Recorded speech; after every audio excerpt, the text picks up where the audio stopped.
Merhaba arkadaşlar, örgü kanalıma hoş geldiniz. Kız çocuklarımız için çok güzel ve kolay çiçekli saç bandanası yaptım. Bakın bu şekilde arkadaşlar. Bu yılın en moda modellerinden birisi bu bandana arkadaşlar. Bakın çok güzel. Çiçek bölümü bu şekilde.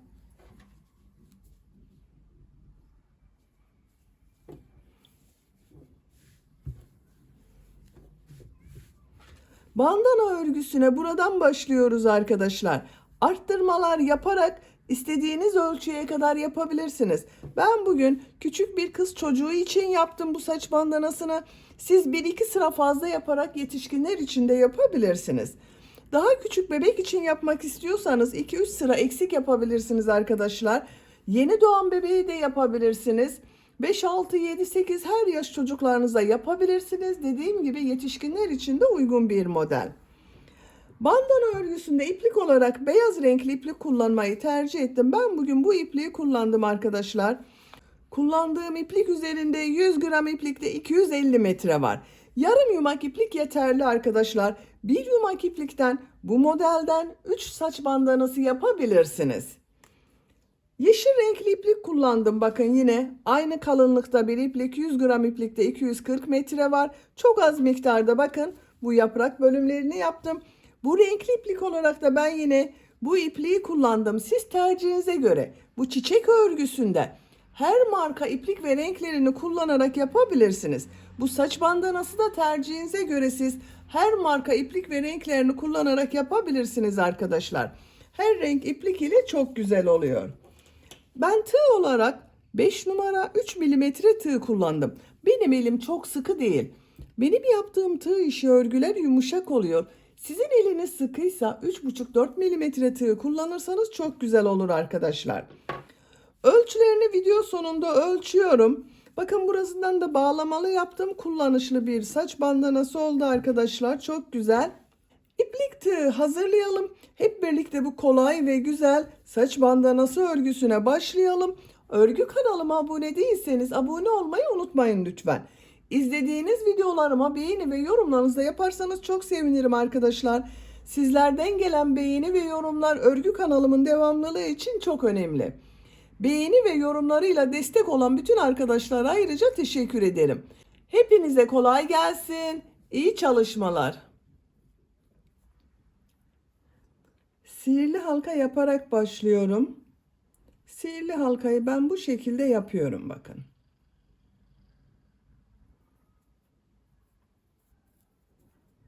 Zincir yaptım, sağlamlaştırdım.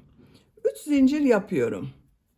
Sihirli halka içine 2 trabzan yapıyorum. Bu yaptığım 3 zincir ile birlikte bakın 3 trabzan oldu. 2 zincir yapıyorum. Sihirli halka içine 3 trabzan yapıyorum.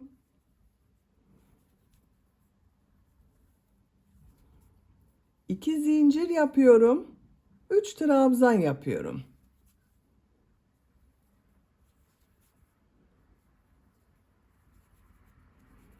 Bakın 3 trabzan yaptım.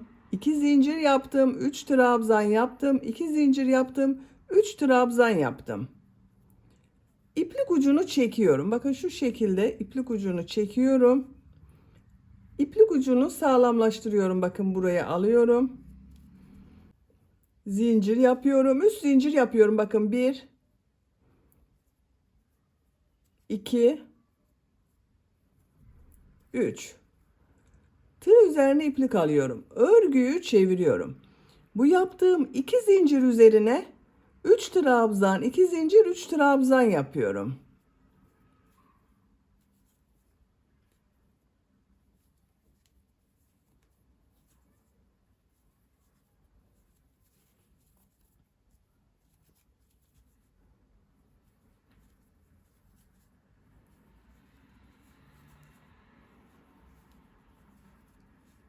Üç trabzan, 2 zincir, 3 trabzan yaptım.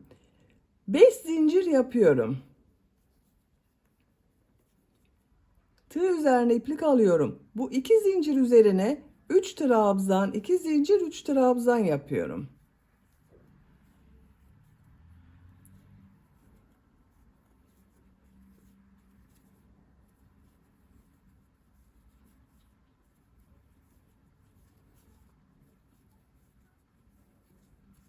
Bakın arkadaşlar, bu sırada ne yaptığımıza bakalım.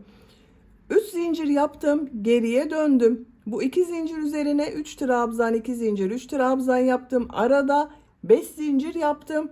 Bu 2 zincir üzerine 3 trabzan, 2 zincir, 3 trabzan yaptım. 3 zincir yapıyorum. Örgüyü çeviriyorum. Bu 2 zincir üzerine 3 trabzan, 2 zincir, 3 trabzan yapıyorum.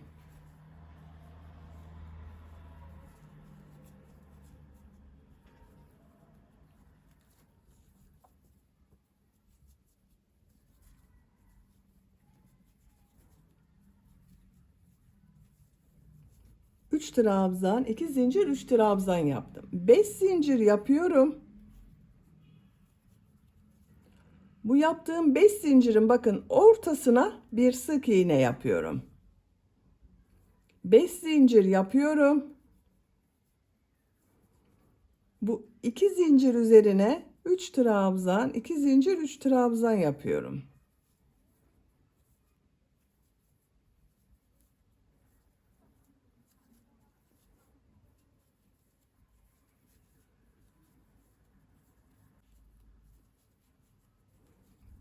Üç zincir yapıyorum. Örgüyü çeviriyorum. Bu 2 zincir üzerine 3 trabzan, 2 zincir, 3 trabzan yapıyorum.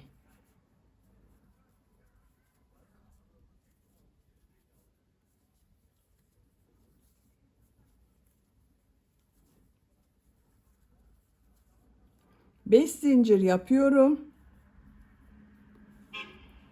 Bu 5 zincir ortasına sık iğne yapıyorum. 5 zincir yapıyorum. Bu 5 zincir ortasına sık iğne yapıyorum. 5 zincir yapıyorum. Bu 2 zincir üzerine 3 trabzan, 2 zincir, 3 trabzan yapıyorum.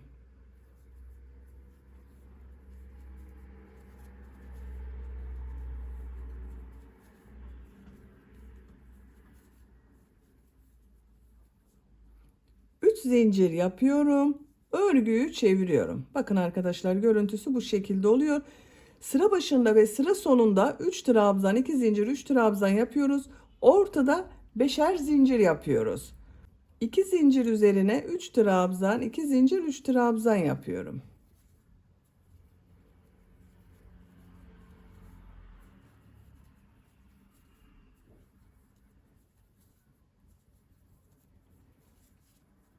Beş zincir yapıyorum. Sık iğne yapıyorum. 5 zincir yapıyorum.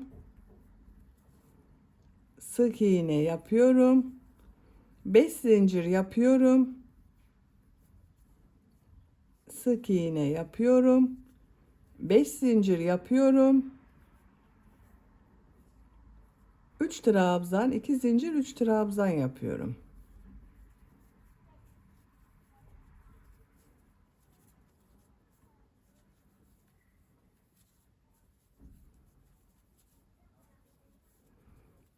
Sıra sonunda 3 zincir yapıyorum. Örgüyü çeviriyorum. 3 trabzan yapıyorum. 2 zincir yapıyorum. 3 trabzan yapıyorum.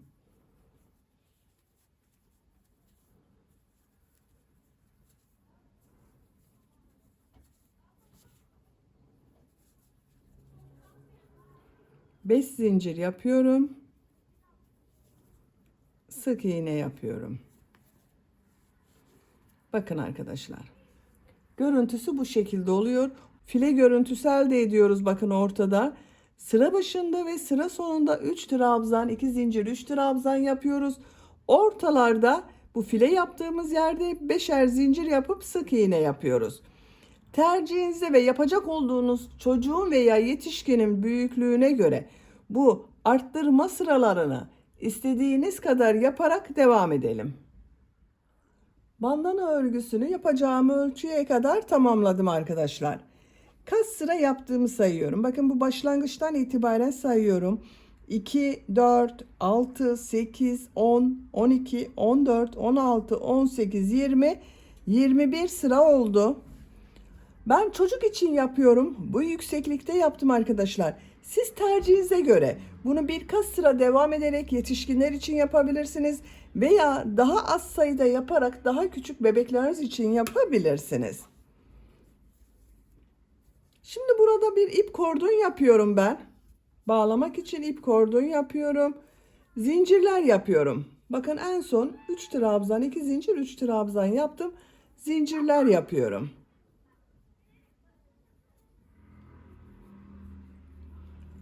...45 zincir yaptım arkadaşlar. Bakın çok sıkı zincirler yapmadım. Bu 45 zincirin kaç santimetre olduğunu ölçüyorum. 21 santimetre zincir uzunluğu yaptım. Siz tercihinize göre daha uzun da zincir yapabilirsiniz arkadaşlar. Şimdi bu zincirler üzerine ilmek kaydırma yapıyorum. Bakın şu ilk ilmeği atlıyorum. Bu ilmeğe ilmek kaydırma yapıyorum.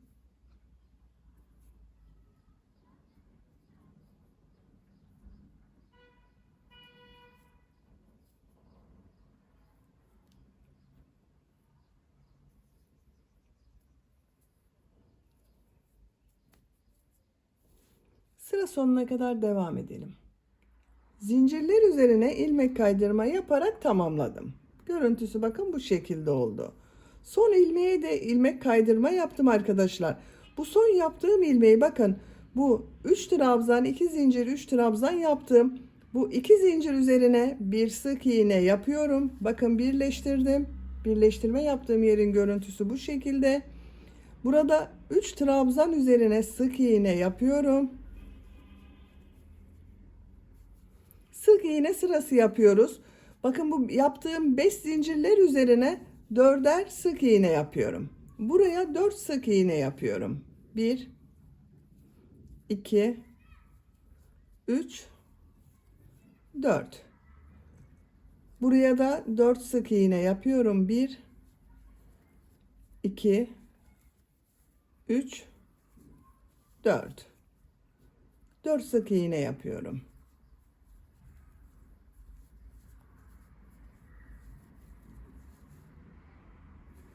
Sıra sonuna kadar devam edelim.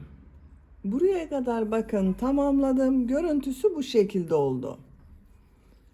Bu 3 ilmeğe sık iğne yapıyorum. Bu 2 zincir üzerine bir sık iğne yapıyorum. Buraya da ip kordon yapacağız arkadaşlar. Bunu kaç zincir yaptıysanız buraya da aynı sayıda zincir yapıyoruz. 45 zincir yapalım. 45 zincir yaptım. İlmek kaydırma yapıyorum. Bakın bir ilmek atlıyorum. İlmek kaydırma yapıyorum.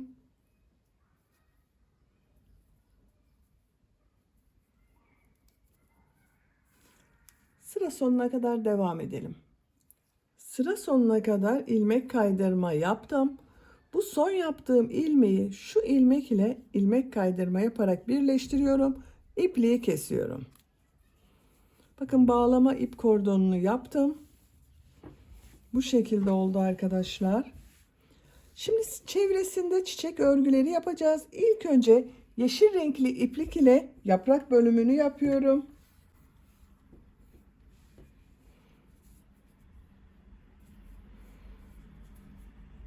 Bakın şu ilmeğe ipliği bağlıyorum. Buradan ilmek yapıyorum. 2 zincir yapıyorum. Bu dönüşlerde bakın 3 zincir yaptığım bir yer var. Buraya yaprak bölümlerini yapıyorum. Şu şekilde bakın trabzan yapıyor gibi çıkardım. Tığ üzerinde 3 ilmek var. 2 ilmekten çekiyorum. Tığ üzerinde 2 ilmek var. Burada bekletiyorum. Tekrar tığ üzerine iplik alıyorum. Aynı yerden trabzan yapıyor gibi aldım. Tığ üzerinde bakın 4 ilmek var. 2 ilmekten çekiyorum. Tekrar iplik alıyorum. 3 ilmekten çekiyorum. 2 zincir yapıyorum. Aynı yere bu yaptığımız gibi bir model daha yapıyoruz bakın. 2 ilmekten çektim. Tığ üzerinde 2 ilmek var. Bekletiyorum. Tekrar tığ üzerine iplik alıyorum. İplik aldım. 2 ilmekten çekiyorum. Tığ üzerinde 3 ilmek var. 3'ün içinden bir defa da çekiyorum. Bakın görüntüsü bu şekilde oldu. 3 zincir yapıyorum. Çok sıkı yapmıyorum arkadaşlar zinciri. Bu 3 zincir üzerine de burada yaptığım gibi yine aynı şekilde yapıyorum.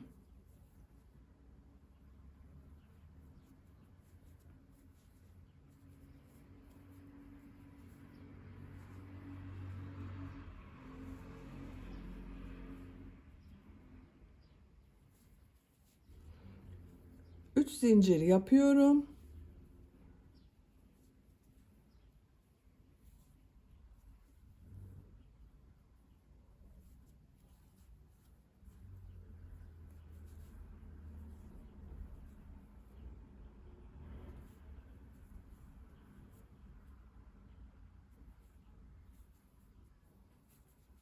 Bakın bu şekilde oluyor. Buraya kadar devam edelim. Buraya kadar tamamladım. Bakın bu şekilde oldu. Bakın buraya da bu yapraklardan yapıyoruz arkadaşlar.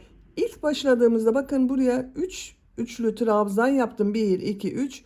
Bunun bakın şu boşluğa yine yapraklar yapıyorum.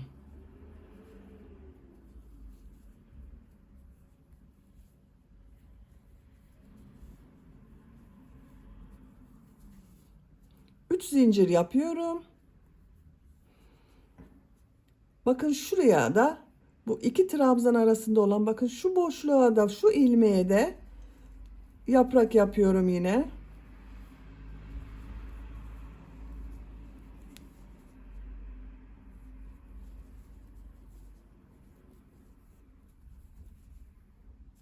Üç zincir yapıyorum. Bu üç zincir üzerine yine yaprak yapıyorum.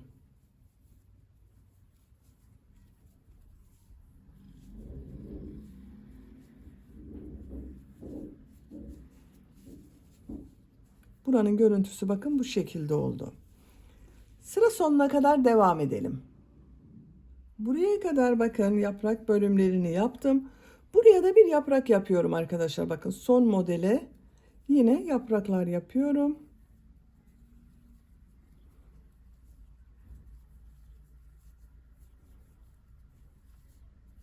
İki zincir yapıyorum. Şu ilmek ile ilmek kaydırma yapıyorum. İpliği kesiyorum.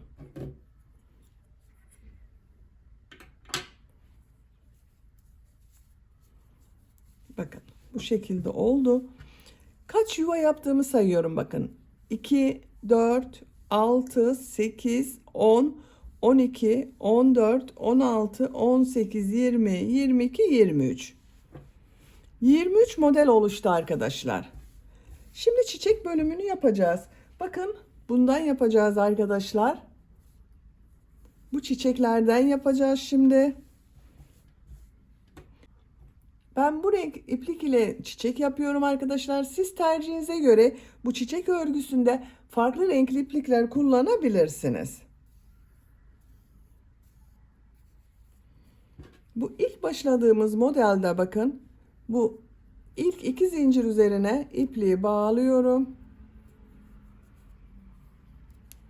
Buradan ilmek yapıyorum.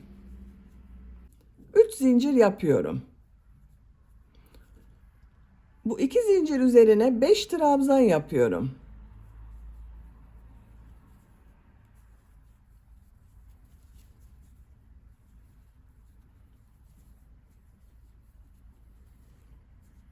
Beş trabzan yaptım. Üst zincir ile birlikte bakın 6 trabzan oldu.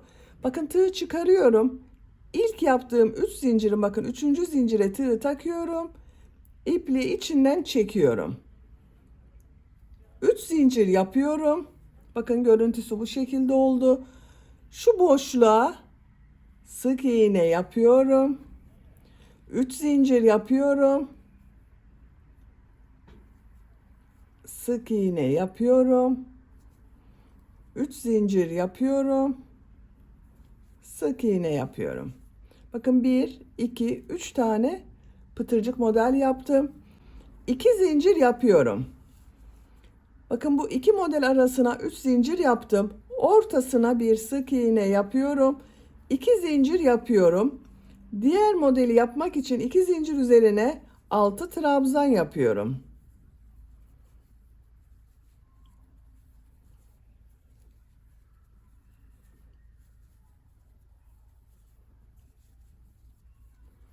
Altı trabzan yaptım. İlk yaptığım trabzan üzerine bakın tığı takıyorum. İlmeği içinden çekiyorum. 3 zincir yapıyorum. Bakın şurada bir boşluk oluştu arkadaşlar. Buraya sık iğne yapıyorum. 3 zincir yapıyorum.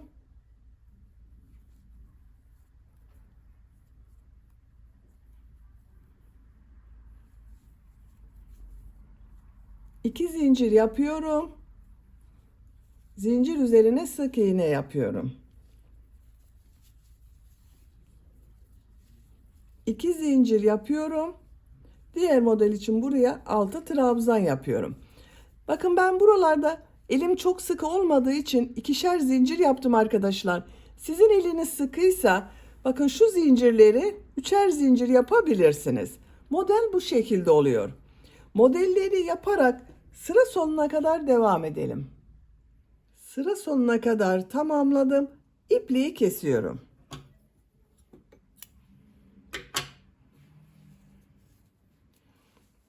Bakın arkadaşlar, görüntüsü bu şekilde oldu.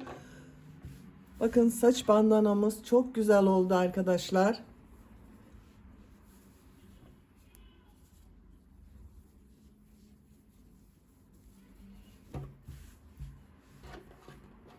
Bitmiş olarak ölçülerini söylüyorum. Buradan yüksekliği ölçüyorum. 24 santimetre. Bu şekilde ölçüyorum arkadaşlar. 31 santimetre. Ben bugün bu ölçüde yaptım. Siz tercihinize göre daha büyük veya daha küçük ölçüde yapabilirsiniz. Bakın çok güzel oldu. Beni dinlediğiniz ve izlediğiniz için hepinize çok teşekkür ederim. Örgü kanalıma abone değilseniz abone olmayı unutmayın lütfen. İzlediğiniz videolarıma beğeni ve yorumlarınızı yaparsanız çok sevinirim arkadaşlar. Sizlerle yeni örgülerde görüşmek dileğiyle. Hoşça kalın, sevgiyle kalın.